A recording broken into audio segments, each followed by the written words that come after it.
안녕하세요. 시칠리아 대표 와인, 예술과 낭만의 와인을 만드는 돈나푸가타에 대해서 설명드릴 마라셀라 브랜드 매니저 김가영입니다. 잘 부탁드립니다. 오늘 말씀드렸다시피 제가 소개해드릴 와인은 돈나푸가타, 이탈리아에 위치하고 있는 와이너리인데요. 먼저 이탈리아 와인에 대해서 먼저 잠깐 설명을 드리겠습니다. 이탈리아라는 나라에 대해서는 이미 잘 알고 계시잖아요. 유럽의 남쪽에 위치하고 있고 장어같이 생긴 모양이 굉장히 특이한 나라입니다. 이탈리아 같은 경우에는 이미 널리 잘 알려진 대로 와인을 굉장히 많이 생산하는 이른바 와인의 땅이라고 불리는 나라예요. 고대 그리스인들은 이제 외노트리아라는 이름으로 따로 불렀을 정도로 와인을 굉장히 많이 생산하고 있는 나라고요. 그렇다 보니까 전국 방방곳곳에서 포도나무를 재배를 하고 있고 또 뭐 잘 아시는 피에몬테나 토스카나, 베네토 같은 세계적인 산지들이 나라 전체에 걸쳐서 분포가 되어 있는 나라입니다. 그리고 또 하나 이탈리아 와인을 설명할 때 저희가 보통 뭐 소규모 생산자들의 천국이다, 그리고 토착 품종의 보고다, 이런 설명들을 많이 드리는데요. 토착 품종 포도가 전국에 걸쳐서 뭐 1,000여 개 이상의 품종이 재배가 되고 있고 또 그 품종들을 가지고 5만 개 이상의 소형 생산자들이 와인을 생산하고 있는 나라입니다. 오늘 설명드릴 돈나푸가타 같은 경우에는 이 이탈리아 넓은 땅 중에서도 이 시칠리아라고 하는 섬에서 와인을 생산을 하고 있어요. 그래서 뭐 보통 평소 같았으면 이탈리아 전체를 훑고 나서 시칠리아로 넘어가겠지만 오늘은 특별히 시칠리아에 대해서만 간단하게 설명을 드리겠습니다. 어떻게 국내는 아직까지 그렇게 크게 알려지지가 않은 곳인 것 같아요. 이탈리아 여행을 가실 때 아무래도 제일 남쪽에 있고 섬이고 하다 보니까 거기까지 찾아가기가 힘들어서 여행할 때 잠시 빼놓거나 이러시는 분들도 많은데 굉장히 이제 사진으로 보시다시피 굉장히 아름다운 섬이거든요. 면적이 제주도의 14배라고 하고요. 지중해에선 거의 최대의 섬이라고 보시면 되겠습니다. 사실 시칠리아가 섬이긴 한데 이탈리아가 예전에는 뭐라고 해야 될까? 여러 개의 나라로 나뉘어져 있었잖아요. 뭐 지금 뭐 말하자면 은평구에 왕이 하나 있고 강남구에 왕이 하나 있고 이런 느낌이었는데 그런 역사들을 거쳐온 굉장히 길고 파란만장한 역사들을 오랫동안 거쳐온 나라예요. 잠깐 설명을 드리면 기원전 8세기 이전에 이제 그리스인들이 이 시칠리아 섬에 들어오게 됐고요. 그때부터 이제 땅을 뭐 개간을 하고 이제 뭐 작물들을 기르고 이런 식으로 해서 섬에 정착을 했었습니다. 로마 시절에 들어와서는 이때 시칠리아 섬에서 자란 포도들이 정말 최고 품종이다라고 해가지고 로마 제국 최고의 와인 생산지로 불리면서 이제 생산하는 와인들을 로마로 올려보내는 역할을 했고요. 그리스 이후에 뭐 비잔틴이라던가 이슬람, 그러니까 아프리카 가까이 있으니까 아프리카의 문화도 들어오고 이슬람의 지배를 받기도 하고 그래서 굉장히 문화적으로 혼합이 많이 일어났던 곳이에요. 실제로 가보시면은 뭐 여기가 아랍인가 싶을 정도의 아랍 느낌이 나는 건물들도 있고 아프리카인가 싶을 정도의 느낌이 나는 건물들도 있고 그런 문화들이 굉장히 많이 혼합된 곳이라고 보시면 되겠습니다. 또 이렇게 뭐 사람들이 왔다 갔다 하고 문화가 혼합이 되다 보니까 그걸 따라서 포도들도 이제 들어오게 돼요. 이 섬에 기존에 있던 품종들의 이런 이민자들이 가지고 온 포도 품종들이 혼합이 되면서 조금씩 변형이 생겨나고 그래서 시칠리아 안에서 또 특별한 좀 다채로운 포도 품종들이 많이 생산이 되고 있습니다. 저희는 뭐 오늘 와인을 설명을 드리기 위해서 왔으니까 당연히 시칠리아에 어떤 와인 지역들이 있는지에 대해서 잠시 말씀을 드리겠습니다. 사실 지금 적혀 있는 곳보다 와인 생산 지역은 훨씬 많아요. 시칠리아 내부에서도 거의 전 지역에서 와인을 생산한다고 보시면 되는데 오늘은 이 모든 지역들을 다 설명을 드리기에는 시간이 너무 촉박해서 몇 가지 지역들만 간단하게 말씀을 드리려고 해요. 제일 첫 번째 지역이 아까 말씀드렸던 에트나인데요. 에트나가 시칠리아에서 가장 중요한 와인 생산지이기도 한 게 최근 들어서 에트나 와인에 대한 그 소비자들의 관심 그리고 시장의 관심들이 굉장히 늘어나고 있거든요. 이게 왜 그러냐고 하면 에트나라는 지형의 특이성 때문에 그렇다고 보시면 돼요. 아까 말씀드렸던 에트나 화산이 이 지역에 존재하는데 에트나 화산 같은 경우에는 세계에서 가장 활발하게 움직이는 화산이거든요. 실제로 작년 2월에도 한번 화산 분출이 있었던 곳이고, 그때 이제 분출되면서 나왔던 화산재들이 포도를 재배하는데 굉장히 좋은 영향을 주고 있는 곳입니다. 그래서 그 에트나 화산 옆에 이제 깎아지듯한 그런 경사로에서 포도들을 많이 재배를 하고 있는데, 실제로 화산토가 엇갈리게 되면서 뭐 포도의 미네랄리티라던가 이런 것들이 굉장히 풍부한 영양을 제공하는 역할을 하고 있습니다. 그리고 이건 여담인데 이제 그리스 신화라던가 이런 것들을 살펴보면 여러 가지 신들이 굉장히 다양하게 나오잖아요. 이 에트나 화산이 아직까지도 이렇게 활발하게 움직이고 있는 것은 뭐 사실 제우스가 고대 그리스의 괴물인 티폰을 이 산에다가 가둬놨다. 아니면 뭐 헤파이토스, 대장장이의 신 헤파이토스의 대장간이 이 산 밑에 깔려 있다. 그래서 계속 이제 열이 올라오고 불꽃을 뿜어내고 이렇다라는 설이 있을 정도로. 다음은 판텔레리아예요. 시칠리아 아래서도 또 섬으로 떨어져 나가 있는 지역인데, 판텔레리아 섬 지역 같은 경우에는 시칠리아의 검은 진주라고도 불리는 지역이에요. 왜냐하면 이 지역 역시 화산 지형으로 되어 있고, 그렇기 때문에 검은 현무암들이 이 지역에 많이 이제 분포가 되어 있기 때문에 검은 진주라고 불리고 있고요. 해안을 따라서 이 사진처럼 해안을 따라서 이렇게 계단식 논들이 쫙 펼쳐져 있는 굉장히 아름다운 지역입니다. 그리고 다음으로 말씀드릴 지역이 콘테스타 엔틀리나라고 하는 지역이에요. 사실 시칠리아 남서쪽에 있는 DOC 지역이고, 또 황토라던가 검은 점토라던가 이런 것들로 이루어져서 나름대로 이제 굉장한 퀄리티의 와인을 뽑아내는 지역이라고 보시면 되겠습니다. 이제 실제로 뭐 보게 되면은 엄청 넓은 뒤에 산이 보이잖아요. 산 앞으로 굉장히 넓은 초원들이 펼쳐져 있고, 이제 거기를 따라서 포도원들이 굉장히 넓은 규모로 쫙 펼쳐져 있는 장관을 보실 수가 있다고 해요. 그래서 이 지역도 같이 기억을 해주셨으면 좋겠습니다. 사실 제가 그 많은 시칠리아의 이제 와인 생산지 중에서 이 지역들에 대해서 설명을 드린 게, 오늘 제가 설명을 드리고 시음하게 될 돈나푸가타 와이너리가 이 지역들의 빈야드를 가지고 있기 때문이에요. 현재 돈나푸가타는 시칠리아 내에 총 4개의 빈야드를 가지고 있거든요. 그래서 비토리아는 물론이고요. 에트나에도 빈야드를 가지고 있고, 콘테스타 엔텔리나, 그리고 판텔레나 섬, 이렇게 총 4개의 빈야드를 가지고 있고, 이 지역에서 돈나푸가타가 생산하는 와인이 총 20종류가 넘어요. 굉장히 독특한 스타일의 와인들을 이 지역들에서 많이 생산을 하고 있다고 보시면 되겠습니다. 그러면 이제 본격적으로 돈나푸가타에 대해서 설명을 드리도록 할게요. 사진에 보이시는 게 랄로 패밀리예요. 돈나푸가타는 랄로 패밀리가 이제 설립한 와이너리인데, 이 랄로 패밀리가 원래는 마르살라 지역 쪽에서 마르살라 와인을 생산하던 패밀리라고 합니다.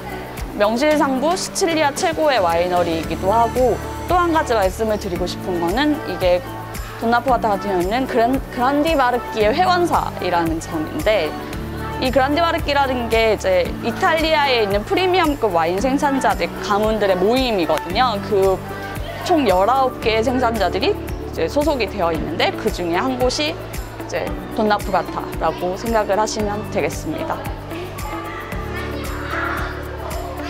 그리고 저희가 항상 이제 돈나푸가타에 대해서 설명할 때 낭만, 예술, 문화 이런 단어들을 꼭 집어넣거든요. 그래서 사실 낭만적인 와이너리라는 게 굉장히 추상적인 표현이긴 한데, 실제로 자랑스럽게 돈나푸가타는 굉장히 낭만적인 와이너리예요라고 얘기를 할 수 있는 게, 와인 생산에 있어서 유럽에 있는 그 전설이라던가 그런 옛날 이야기라던가 역사, 문학작품 이런 거에서 모티브를 가져와서 그걸 와인의 캐릭터에 녹여내는 작업들을 계속 하고 있기 때문입니다.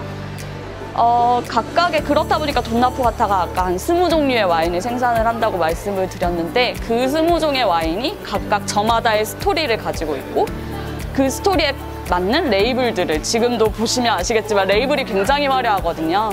이런 레이블들을 가지고 있고, 또 그렇기 때문에 이제 이 맛이라던가 향이라던가 와인을 마셨을 때 느껴지는 기분이라던가 이런 것들이 전부 그 스토리와 연관이 되도록 만드는 와이너리라고 할 수 있어요. 이게 뭐 이름부터가 이미 와이너리의 이름부터가 약간 그런 느낌을 가지고 있는데 사실 돈나푸가타라고 하면은 쉽게 무슨 뜻인지 이해하기 어려운 이름이잖아요. 혹시 돈나푸가타가 무슨 뜻인지 유추해 보실 분 계실까요? 혹시 아무도 안 계신가요? 이제 돈나푸가타라는 이름이 사실 피난처의 여인, 뭐 도망치는 여인이라고 보통 해석이 되거든요. 이 피난처의 여인이라는 뭐 와이너리가 그런 좀 뭐랄까 슬프면서도 뭔가 문학적인 그런 이름을 가지게 된 이유가 이제 그 이름이 온 게 이제 여기 보시는 이 여인의 일대기에서 와이너리의 이름을 가져왔기 때문이에요. 이 여인의 이름이 마리아 카롤리나라고 하는 사람인데 마리 앙뚜아네트 다들 아시죠? 프랑스의 마리 앙뚜아네트의 친언니예요. 친언니인데 이제 이름이 뭐였지? 남편이 페르난디드 1세라고 하는 그 나폴리와 시칠리를 지배하던 왕과 결혼을 해서 그 지역의 왕비가 되었는데 사실 이 남편이 정치적으로나 뭐 이런 야망이라던가 이런 게 별로 없던 사람인 거예요. 근데 반대로 마리아 카롤리나 같은 경우에는 굉장히 야망 넘치고 투쟁심 넘치고 이런 사람이었고 그렇다 보니까 이 지역에서 남편을 대신해서 마리아 카롤리나가 거의 모든 실권을 장악을 하고 있었거든요. 근데 시간이 지나서 갑자기 프랑스 혁명이 일어나고 나폴레옹이 등장하고 나폴레옹이 뭐 유럽의 다른 나라들과 전쟁을 벌이기 시작할 때 이 마리아 카롤리나가 나폴레옹의 반대편에 서서 전쟁을 했던 사람이에요. 그러다가 이제 졌고 결국엔 나폴리에서 시칠리아로 도망을 가게 되는데 피난이라고 하죠. 피난을 가게 되는데 그때 그 스토리를 담아낸 게 바로 이제 돈나푸가타라는 말이었고 그 말을 지금 와이너리에서 그대로 사용을 하고 있는 것입니다. 실제로 이 마리아 카롤리나가 시칠리아로 넘어와서 지냈던 건물을 돈나푸가타가 소유하고 있다고 해요. 그래서 그런 연관성도 있다고 생각을 하시면 될 것 같아요. 그러면 이제 기다리셨던 시음을 본격적으로 진행을 하고자 하는데 오늘 시음하실 와인이 총 4가지예요. 레드 와인 2가지, 화이트 와인 2가지. 그래서 화이트 와인부터 먼저 시음을 하시게 되실 텐데 그 첫 번째 와인으로 제가 골라온 게 안틸리아입니다. 여기 보시면은 이 와인이거든요. 안틸리아라고 하는 와인이고요. 이거를 일단 푸어링을 해드릴게요.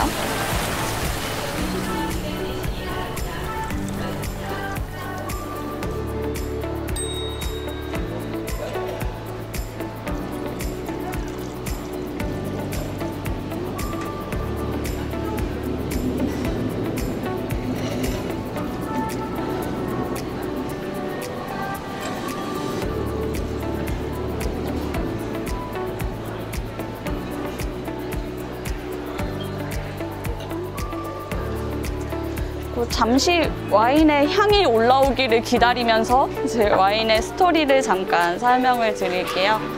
안틸리아 같은 경우에는 여기 제가 돈나푸가타의 베스트셀링 와인이라고 적어놨는데 거의 돈나푸가타라고 하면 가장 먼저 떠올리시는 와인이 이 와인이 아닐까 싶어요. 레이블이 굉장히 독특한 아름다운 와인인데 이 안틸리아라는 게 이름부터가 돈나푸가타 그 자체를 의미한다고 말씀을 드릴 수 있는 게 엔텔라 지역과 돈나푸가타 와이너리가 위치한 엔텔라 지역의 로마 시절의 옛 이름이 안틸리아였대요. 그리고 이 지역에서 생산되는 모든 와인들을 안틸리아라고 불렀을 정도로 그 이름에 굉장한 의미를 가지고 있는 와인이라고 보시면 되겠습니다. 실제로 여기에 이렇게 제가 적어놨죠. 와인에 있는 여인 같은 경우에는 사라진 민족, 그러니까 엔텔라 지역에 이제 요 지역에 고대에 있었던 마르살라 지역에 뿌리를 내렸던 엘라미아족이라는 민족이 있었어요. 그래서 그 민족의 이제 이야기를 듣고 민족의 이제 여인을 상상하면서 그린 레이블이라고 보시면 되고요. 좀 약간 레이블이 사라진 민족, 눈물 흘리는 여인 이런 단어를 들으면 좀 슬퍼 보이잖아요. 실제로 와인의 맛도 살짝 그런 차분하고 좀 정제돼 있는 느낌인데, 이게 와인이 막 레이블이 파랗고 컬러풀하고 이렇다 보니까 상큼한 맛을 기대하시는 분들이 되게 많더라고요. 근데 사실상 뭐 실제로 테이스팅을 해보시면 느껴지시겠지만 그렇게 막 상큼하기만 한 와인은 아니라고 말씀을 드리고 싶습니다. 네, 시음을 한번 해보시겠어요?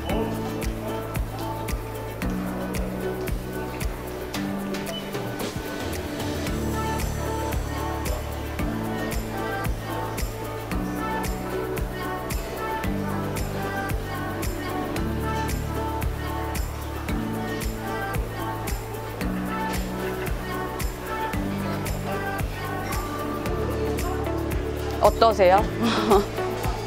좀 시칠리아에서 재배되는 토착 품종 2가지를 블렌딩해서 만드는 와인이에요. 원래는 안소니카랑 쿼타라토라고 하는 이 2가지 품종을 블렌딩을 하고, 빈티지에 따라서 거기에 조금 더 다른 품종들을 추가해서 블렌딩을 하거나 해서 생산을 하는 와인인데, 이 와인 자체가 아까 말씀하셨듯이 실제로 저희가 서양 배, 호리병처럼 생긴 이상한 그 배 있잖아요. 그 배랑 뭐 사과 같은 거에서, 풋사과에서 느껴지는 좀 초록초록한 느낌? 그런 느낌들을 가지고 있으면서 단맛이 그렇게 확 튀지 않아서 좀 그걸 차분하게 눌러주는 느낌의 단맛이 살짝 느껴지는 와인이라고 말씀을 드리고 있고요. 아마 막 너무 막 산도가 팍 튀지 않는 게 살짝 드라이한 느낌을 가지고 있어서라고 생각을 하셔도 될 것 같아요. 어떤 좀 약간 드라이한 느낌을 느끼셨는지 잘 모르겠지만 그런 좀 밸런스감이 좋은 와인이라고 생각을 하시면 될 것 같습니다. 이 와인 같은 경우에는 지금 오늘 온도가 딱 괜찮은 것 같은데 9도에서 한 10도, 11도 정도 차갑게 두셨다가 식사 전에 한 잔 딱 마시면 굉장히 잘 식사를 완벽하게 만들어주는 그런 와인이라고 생각을 하시면 될 것 같아요. 첫 번째 와인이 좀 마음에 드셨는지 잘 모르겠지만, 네. 그러면 좀 속도가 빠른 것 같긴 하지만 2번째 와인으로 넘어가겠습니다. 사실 이 와인에 대해서는 제가 드릴 얘기가 너무 많아요. 리게아라는 와인인데요. 매력적인 바다의 요정이라고 제가 설명을 해놨는데, 이게 이름에 담긴 스토리 때문에 그런 이름을 붙인 거거든요. 세이렌이라고 아시죠? 스모 카페 로고에 박혀있는 그 바다에 사는 세이렌인데, 세이렌의 전설을 담은 와인이라고 말씀을 드릴 수가 있겠습니다. 주세페 토마시라고 하는 이탈리아의 국민 작가가 있어요. 그 작가가 여러 가지 작품들을 썼지만 그 중에 하나가 세이렌에 관련된 이제 작품이거든요. 작품의 스토리가 뭐 어떤 대학 교수가 젊은 시절에 바닷가에서 만났던 매력적인 인어를 잊지 못하고 평생을 그리워하다가 뭐 그런 아름다운 사랑 이야기를 담은 작품인데, 거기에 등장하는 인어의 이름이 리게아예요. 그러니까 여자 주인공이죠, 말하자면. 작품 속에서는 굉장히 막 아름답고 그런 여인으로 묘사가 되는데, 실제로 뭐 이 레이블을 잠깐 보시면 이 레이블에 잘 안 보이시겠지만 문구가 이렇게 적혀 있거든요. 이게 작품의 한 구절을 적어 놓은 거예요. 이게 그 리게아의 모습을 묘사하는 거를 여기 레이블에 적어 놓은 거거든요. 뭐 황금빛으로 뭐 물결치는 뭐 머리카락과 초록색의 큰 눈, 뭐 약간 이런 내용인데, 실제로 리게아를 보시면은 레이블이 좀 약간 이런 컬러들이 좀 들어가 있어요. 황금빛, 뭐 주황색, 바닷물색 뭐 이런 게 있는데, 요게 그 돈나프가타에서 이 레이블을 디자인할 때 단순히 이 스토리만 가지고 오는 게 아니라 이 스토리에 담겨있는 시칠리아의 아름다움을 표현하고 싶다. 이래서 뭐라고 해야 될까? 뭐 시칠리아의 황금빛 노을과 땅과 바다와 이런 것들을 녹여냈다라고 하니까. 그래서 리게아 같은 경우에는 이제 테이스팅을 제가 푸어링을 안 해드렸군요. 테이스팅을 해보시면 방금 전에 드셨던 안틸리아랑은 또 조금 다른 매력이 느껴지실 거예요. 일단 곧 어떤 차이점을 느껴지시는지 한번 테이스팅을 해보시면 좋을 것 같습니다.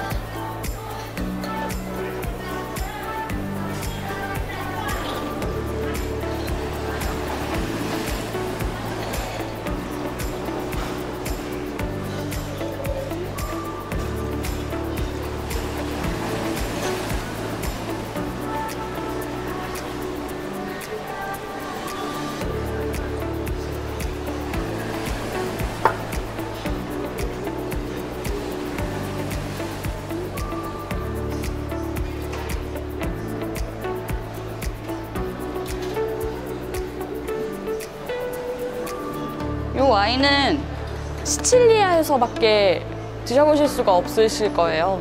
품종이 지비보거든요.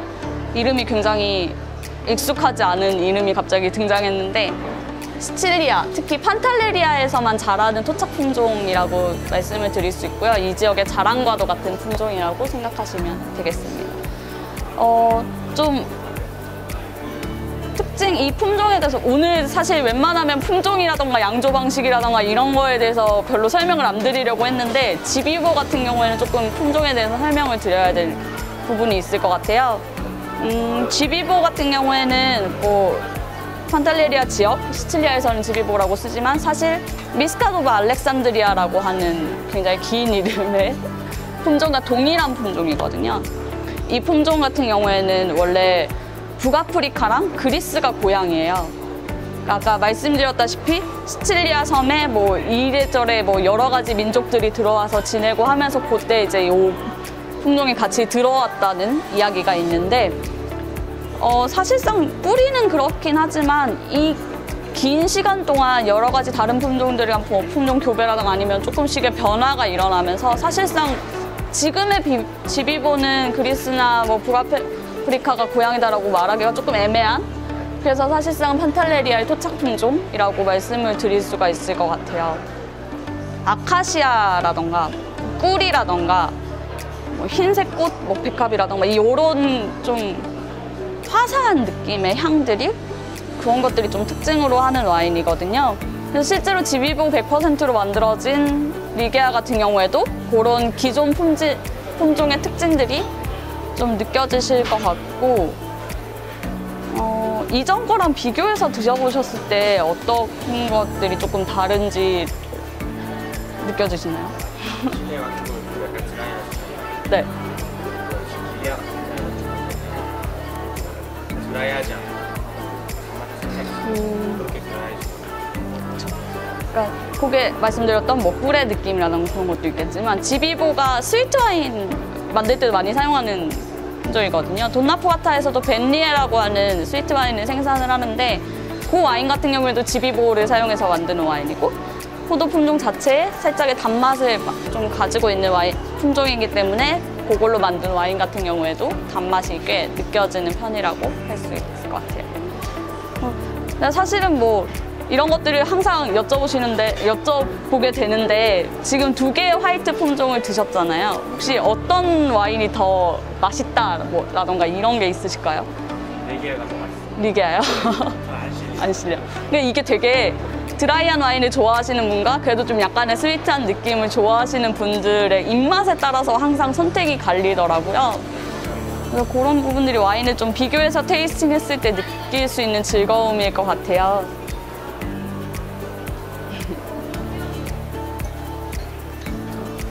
그러면은 저희가 뭐 또 다음번 와인으로 넘어갔으면 하는데 다음 와인 같은 경우는 앙겔리입니다. 갑자기 화이트에서 레드로 확 넘어왔는데 시칠리아가 뭐 보통 섬에서 생산되는 와인 하면 화이트를 많이 떠올리시는 경우가 있을 것 같아요. 근데 시칠리아 같은 경우에는 레드 와인도 굉장히 매력적인 나라거든요. 네로다볼라라던가 네렐로 마스칼레제 같은 그런 토착 품종들로 사용된 와인들이 많이 나오는 곳이고, 또 이런 품종들이 그 세부적인 지역에 따라서 굉장히 다른 스타일로 완성이 되기 때문에 뭐 그런 점에서 좀 개성 있는 레드 와인들을 많이 찾아볼 수 있는 지역이기도 해요.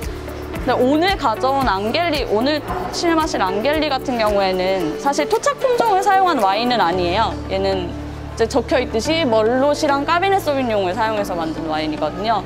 뭐 시칠리아라고 해서 무조건 국제 품종의 포도만 사용하는 건 토착 품종의 포도만 사용하는 건 아니고 국제 품종도 재배를 하고 있는데 그 국제 품종으로 만들어진 와인이라고 보시면 되겠습니다. 이제 일반적으로 다른 국가의 와인에서 사용되는 거랑 어떻게 좀 다른 느낌을 내는지를 비교를 해보시면 좋을 것 같아요. 혹시 딱 이렇게 처음에 향을 맡으셨거나 아니면 딱 마셨을 때 탁 떠오르는 것들이 있으실까요? 감초. 그렇죠. 감초도 굉장히 많이 나오는 테이스트고, 뭐 제가 적어놓은 거는 좀 담배, 초콜릿 이런 좀 진득한 느낌의 것들을 많이 써놓긴 했는데 여기서 발사믹 향이 느껴지시는 분들도 있었고요. 그래서 약간의 그 처음에 향을 딱 맡았을 때 발사믹의 느낌이 싹 올라온다라고 표현을 하시는 분들도 계셨고, 좀 약간 뭐랄까 좀 그래도 좀 강렬한 느낌을 가지고 있는 와인이라고 보시면 될 것 같아요. 실제로 뭐 미디움 바디라고 적어놨지만 이 와인 같은 경우에는 저희가 뭐 시칠리아의 현대를 대변한다라고 말씀을 드렸는데 굉장히 현대적인 와인 메이킹 기법을 바탕으로 해서 만들어진 와인이고, 네, 8년 정도 장기 숙성이 가능한 와인이거든요. 그래서 8년 이상 숙성을 했다가 드시면 뭐 더 풍미라던가 좀 다른 느낌들을 많이 느껴보실 수 있는 와인인 것 같습니다. 오늘 앞에 있는 음식들 중에서는 뭐 치즈라던가 이런 것들이랑도 잘 어울릴 것 같고요.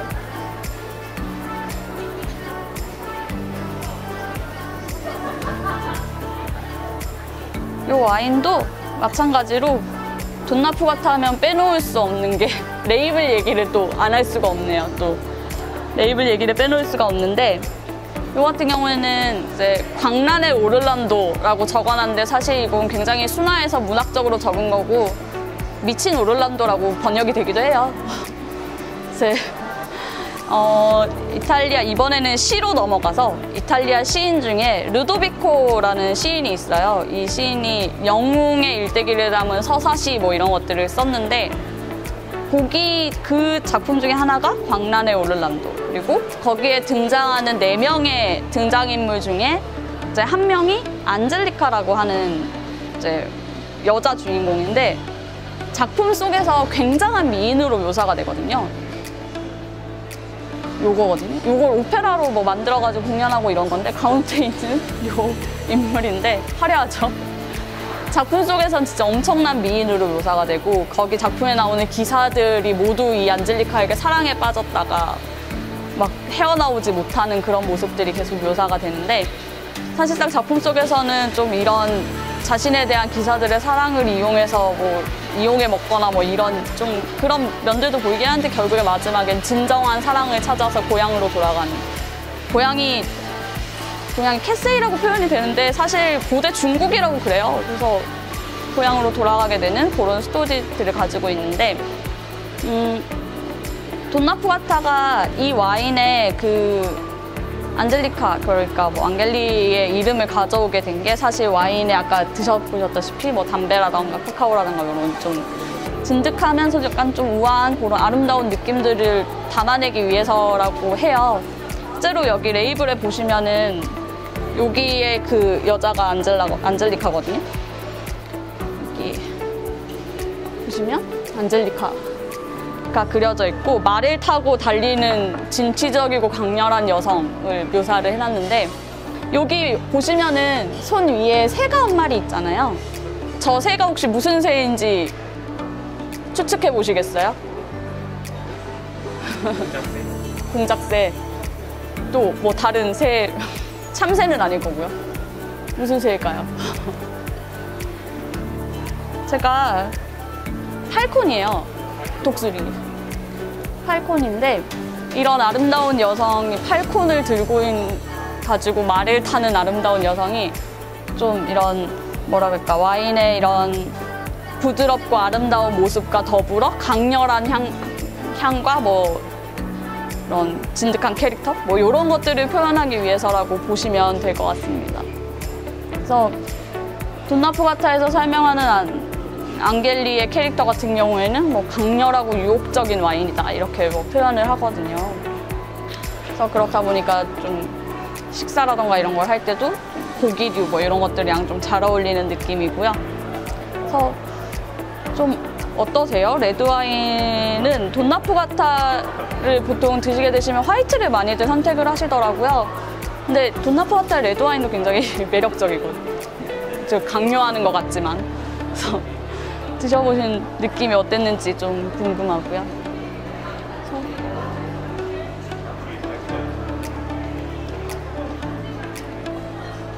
그러면은 괜찮으시면은 다음 와인으로, 마지막 와인으로 넘어가도록 하겠습니다. 오늘의 하이라이트예요. 돈나푸가타의 아이콘 와인입니다. 밀라에 우나노떼라고 하는 굉장히 긴 이름을 가진 와인이고요. 요렇게 돈나푸가타에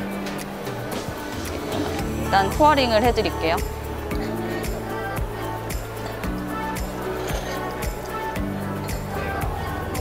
Mille Una Notte is a renowned Donafugata red, produced just a couple of kilometers up from Palazzo Filangieri di Puteaux, countryside residence of writer Tommaso di Lampedusa, who in The Leopard portrays it as the palace of Donafugata, where Tancredi falls in love with beautiful Angelica Sedara.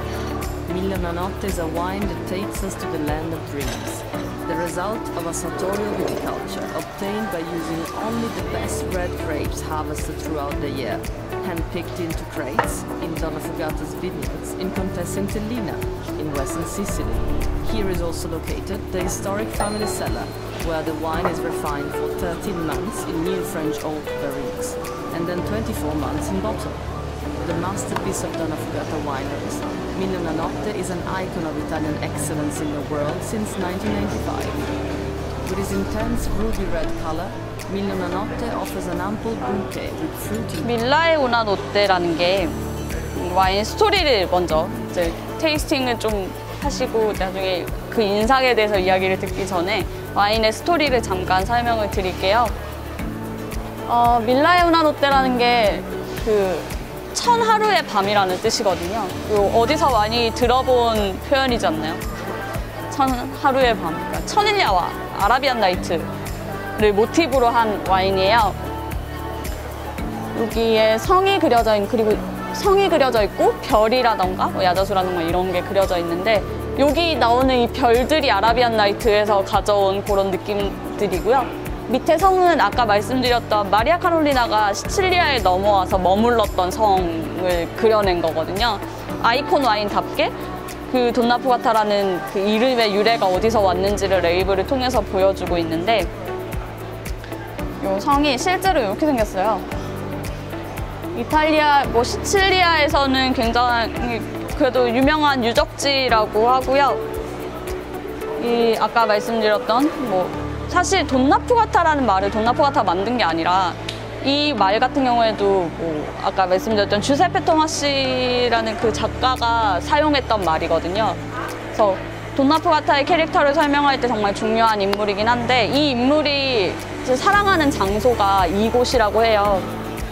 그래서 그런 것들이 있고 이 주세페 토마시 같은 경우에 제가 뭐 오늘 그거와 직접적으로 관련된 와인이 없어서 설명을 잠시 안 드렸었는데 덧붙여서 구현해서 잠깐만 설명을 드리자면 돈나푸가타에서 생산되는 와인 중에 굉장히 많은 부분들이 이 작가가 쓴 작품들에서 나오거든요. 대표적인 게 레오파드라고 하는 작품인데 시칠리아의 한 귀족 가문이 이제 서서히 몰락해가는 모습을 그려낸 건데 거기 나오는 주인공들의 이름이 돈나푸가타 와인의 와인 이름으로 많이 사용이 됐어요. 뭐 탕크레디라던가 뭐 세다라라던가 이런 이름들이 와인의 이름으로 많이 사용이 됐었고 와인에 대해서 조금 설명을 드릴게요.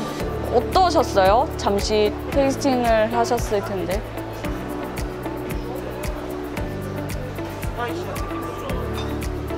스파이시한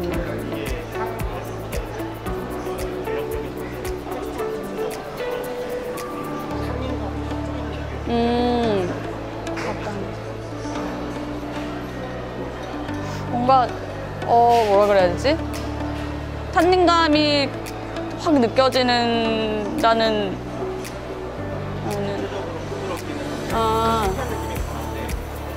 네네네 살짝 그쵸 약간 그런 느낌이 있죠.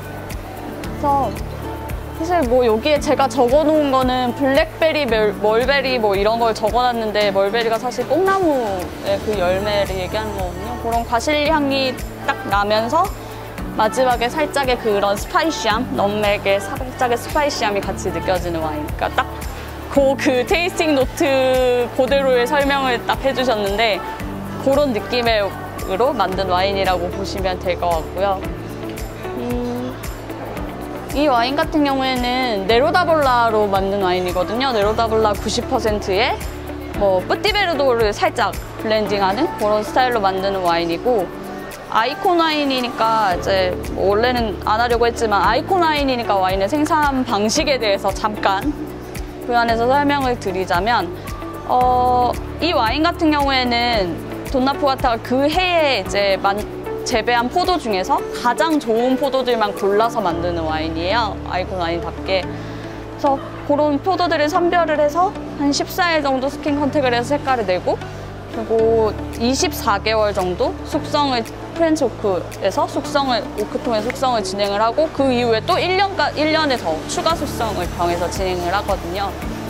이렇게 오래 숙성이 진행이 되는 와인이다 보니까 20년 이상 동안 장기 이렇게 숙성을 해놨다가 드실 수 있는 굉장히 놀라운 잠재력을 가진 와인이고, 뭐 말씀하셨다시피 이제 뭐 실키한 탄닌이라던가 이런 것들이 좀 특징적인 와인입니다. 그래서 뭐 전반적으로 돈나푸아타 와인 같은 경우에 식사에 곁들이기 굉장히 좋은 와인이라는 평가를 받거든요. 뭐 각각 이제 와인을 드시면서 어떤 음식을 떠올리셨는지도 좀 궁금하긴 한데, 특히 이 밀라에 우나노테 같은 경우에는 뭐 매칭할 수 있는 음식의 폭이 굉장히 넓은 와인이기도 해요. 그래서 혹시 어떤 거랑 이제 같이 드시면 좋을 것 같다 뭐 이런 생각이 드신 건 없었나요? 피자. 페퍼로니 올라간 네. 피자 좋죠. 약간 스파이시한 느낌으로 그런 느낌입니다. 혹시 이 레드 두 가지 중에서는 어느 게 조금 더 취향에 맞으셨는지 의견을 좀 여쭤봐도 될까요? 앙겔리요? 오. 보통 아이콘 와인이라는 설명을 듣고 나시면은 일단 다 밀라 쪽으로 가던데 앙겔리를 선택을 하셨군요. 오늘 테이스팅한 4가지 와인이 다 어떠셨는지 조금 궁금하긴 한데, 일단 저희가 준비한 와인은 여기 이렇게 딱 4가지였고요. 이제 뭐 약간 정신없이 빨리 진행이 된 것 같기는 한데, 저희가 준비한 거는 여기까지입니다. 사실 돈나푸아타에 이제 오늘은 4가지만 소개를 해드렸지만, 말씀드렸다시피 굉장히 많은 다양한 종류의 와인들, 그리고 서로 다른 캐릭터의 와인들이 있으니까요. 이제 나중에 한 병씩 이제 테이스팅을 하시면서 어떤 점들이 다른지를 느껴보시는 것도 재밌을 것 같고요. 다른 이제 와인 애호가 분들처럼 바트를 한 병 한 병씩 모아가는 재미도 있는 와이너리니까요. 그런 부분도 같이 생각을 해주셨으면 좋겠습니다. 그럼 저는 여기까지 이제 설명을 드리겠습니다. 정신없이 설명을 했는데 잘 들어주셔서 감사합니다.